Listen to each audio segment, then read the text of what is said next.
Dallas Mavericks versus Timberwolves. Sa unang quarter ay mainit kaagad itong si Luka Doncic sa outside shooting at inside shooting. 20 points para kay Doncic, may kasama pang 2 rebounds in 1 steal. 4 out of 6 shooting sa 3, may 73% sa field goal percentage. Sa kabuuan ay nakapagtala ito ng 36 points, 14 out of 22 shooting, may kasama pang 10 rebounds and 5 assists. Pinarangalan si Doncic bilang Finals MVP sa Western Conference Final. So ang next step nga nila dyan, itong champion din sa East, walang ibang kundi itong Boston Celtics. Habang itong si Kyrie nakapagtala din ng 26 points, 14 out of 27 shooting sa field goal percentage, may kasama pang 4 rebounds and 5 assists. Grabe, talagang kompleto sa Ricados itong duo ng Dallas. Si 22 points combined, ibang klase. History ito sa buong NBA mga idol. Nag-ambag din si Derek Lively ng 9 points, 3 assists and 8 rebounds. Siguro kung hindi nawala nung game 4 ay baka hindi pa nga umabot ito sa game 5 ang serye laban sa T-Wolves. Nag-a-average sa this season 8.8 and 6.9 point rebound, may kasama pang 1.1 assists. Habang itong si Anthony Edwards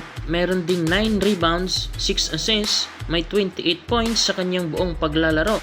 Nag-ambag din si Karl Anthony Towns ng 28 points, 12 rebound and 2 assists. May naging mapait yata itong Dallas Mavericks. Imbis na lalanggamin, hindi natuloy. Kasado na nga itong Boston Celtics ng Dallas Mavericks sa NBA Finals. Sa tingin mo, Lods, sino ang makakakuha ng NBA champion this season? Mag-iwan ng comment, click like and subscribe.